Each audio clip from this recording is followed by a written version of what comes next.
이번 이야기부터는 백성문 변호사와 함께하겠습니다. 안녕하십니까? 어서 네, 오세요. 안녕하세요. 자, 미성년자 11명을 성폭행해 징역 15년을 선고받은 김근식이 엿새 후면 다음 주 월요일입니다.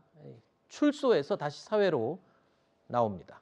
초등학생 납치 성폭행범인 이 조두순급 관리를 받을 것으로 예상이 되고 있는 상황입니다. 이른바 김근식 전담팀을 꾸린다는 건데, 자, 그래도 국민들은 불안하기만 합니다. 어느 정도 수준의 관리가 이루어지는 겁니까? 네, 지금 자막에 나가는 것처럼 얼마 전에 출소했던 조두순급으로 관리 감독을 하겠다는 겁니다. 네. 일단 김근식의 전담팀을 꾸리고 그다음에 CCTV를 대폭 강화하고 주변에 네. 그리고 이제 방범 초소 같은 것들도 설치를 하고요. 또 여성 안심 구역으로 지정을 해서 그 주거지 1km 이내에는 순찰도 대폭 강화하기로 했습니다. 근데 이제 김근식 같은 경우 2006년 중반에 그러니까 대략 11명의 미성년자를 성폭행을 한 건데 그중에 9살 초등학생들도 있었고요. 10살 초등학생도 있었습니다. 네. 조두순에 비해서 전혀 죄질이 뭐 더 나은 사람이 아니고 네. 심지어 2000년에 미성년자를 성범죄를 저질러서 5년 6개월을 복역하고 출소하자마자 범행을 또 범한 거거든요. 그렇죠. 그렇기 때문에 굉장히 지금 경찰 또 지금 법무부에서 긴장하고 있는 상황입니다. 이 김근식과 관련해서 이 전문가의 의견이 또 충격적이었습니다.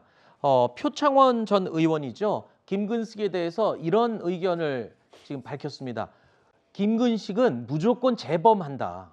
그리고 재소 기간 중에 충동적인 공격성을 여러 차례 보인 적이 있다라는 증언도 있고요. 그러니까 전문가들의 얘기는 김근식은 충동을 조절 못하고 반드시 재범할 가능성이 높다라고 전문가들이 보고 있거든요. 자, 이 대목을 보면요. 부모로서 가슴이 철렁 내려앉을 수밖에 없는 부분입니다. 자, 김근식은 최근 법원 결정에 따라서 아동 청소년들의 등하교 시간 오전 9시부터 밤 10시부터 9시까지죠. 네, 맞습니다. 이때 이게 통행이 금지된다고 외출이 하는데 금지되죠. 학교만 가는 게 아니잖아요. 아이들이 그러니까 학원도 가고 이 놀이터도 나가고 이러지 않습니까? 이제 그러다 보니까 지금 부모님들 걱정이 클 수밖에 없는 상황인데요. 네. 근데 이제 더 큰 문제는 김근식이 현재 출소하면 어디에 거주할지 알 수가 없습니다. 그러니까 원래 그 당시에 이제 검거가 돼서 재판받고 할 때 그 당시에 거주지는 강서구 쪽이었는데 아직 어디에 살겠다라는 걸 본인이 알리지 않은 상황이라 그래서 어느 곳에서 전담팀이 만들어질지도 아직 결정이 되지 않은 상황입니다. 네.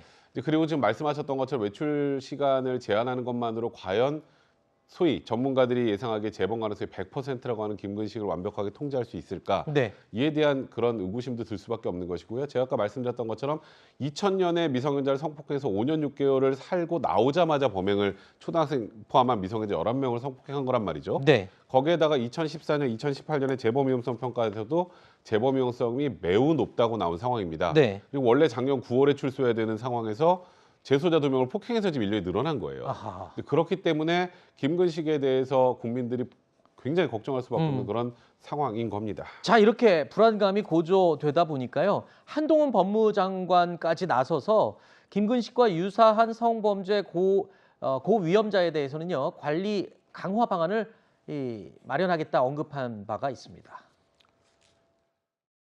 고위험자용 전자장치, 그러니까 스트랩의 내장재를 7겹이거든요 지금. 근데 예. 15겹으로 늘리고 고위험자 김근식 같은 사람이 나가게 되면 연말부터 이거를 내년 정도부터는 이런 이 전자발찌를 사용할 수 있도록 한번 준비하고 있습니다.